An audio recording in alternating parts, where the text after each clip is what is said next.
Hello everyone, Jonathan here, and I'm just going to show you all how to set up dual screens on your MacBook Pro. This is my setup for university right now. I've just got it all through and set it all up, and I thought to myself, why not help some others who are looking to, or who are lucky enough to have dual screens, how to get it up and running, because there are some stuff you need to know before you can make it go. And this video is basically just to help you out.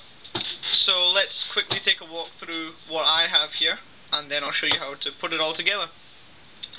So this is the MacBook Pro here, and everything is running from this. Absolutely everything that you see here is in some way or another, apart from this, connected to the main computer.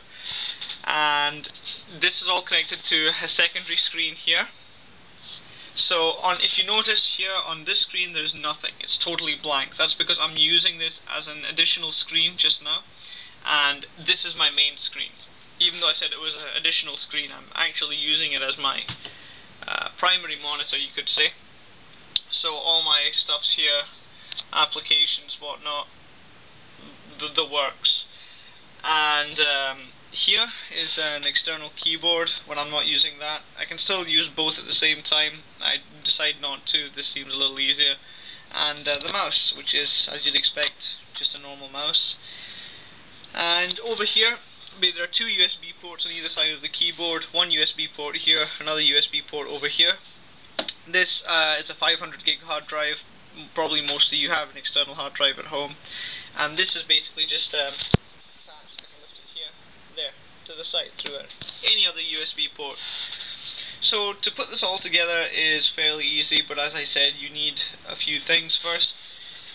I'm running this whole setup through HDMI ports. You could do it through DVI, but there is no audio with DVI, only video. So I decided to get HDMI, and to do that on a MacBook Pro you need a display port to HDMI adapter. And the reason they have a display port here and not an HDMI or DVI is because if they were to do this, then you'd have to have additional rows of ports here for everything. So what they've done here is one port that you can pull out and plug in, and you can basically put whatever you want in there: DVI, RGB, in this case HDMI. So when you have this, you need obviously your HDMI cable. So this will be an HDMI, to female HDMI. So display port to female HDMI, and you can basically hook up an HDMI cable into there and round the back of the screen. It's round there. Everything's round there. So it's that easy. So you've got that hooked up, and then when you fire up the computers, they should automatically recognize that they are connected. I mean, this is not a Mac monitor at all. It's in fact a Samsung monitor. Most of the stuff preloaded is actually for Windows. However, if I fire up System Preferences and go to the displays here, see, it brings up all the resolution options here, and at the same time it automatically brings up all the resolution options here. Now you don't really need to play with these because the resolution immediately sets. So this is 1080p HD on this main monitor here, and this is 1280 and 800. You can't see it because of my really crap camera, but that's what it says. All you need to do is, there should be a heading that says arrangement. Hit that and you'll get this set up here. And this is basically the arrangement you want to put your monitors in. So if I want to move it across here and put my secondary monitor there, fine, I can. But because my laptop's on this side, I'm going to keep it here, over this side here.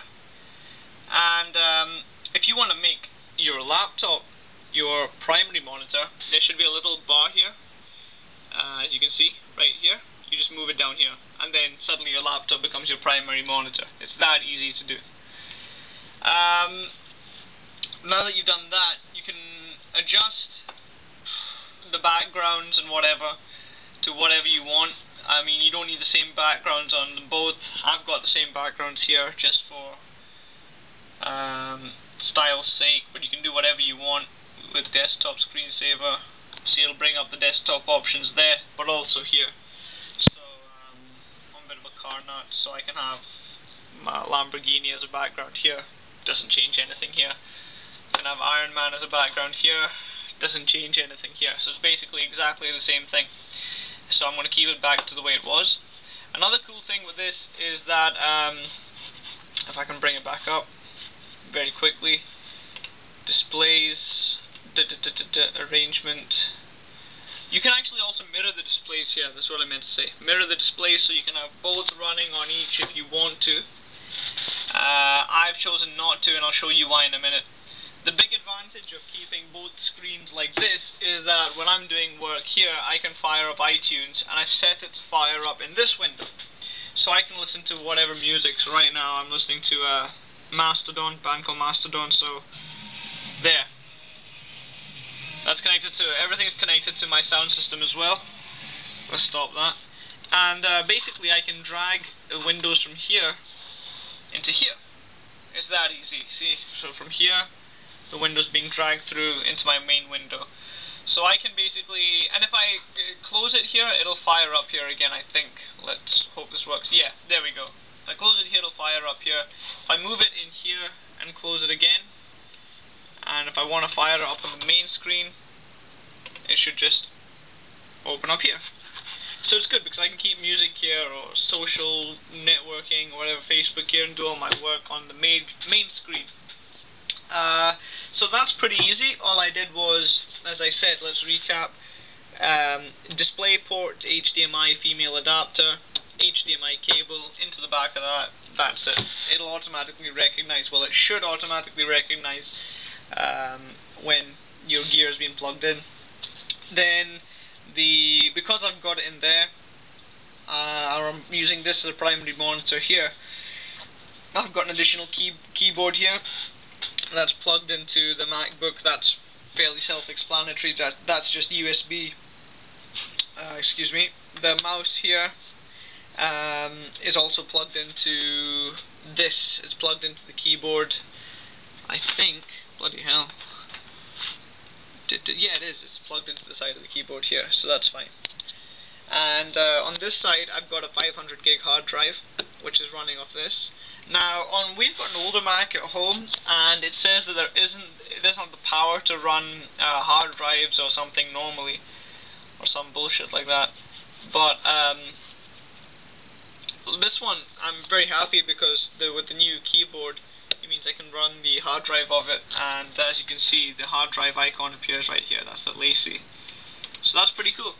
And in the back of this, in the back of the screen, this is not a very sophisticated sound system at all. I think I bought this in second year in high school, 2005 or 6, for like €17, something like that. The speakers are up there. One speaker's up there.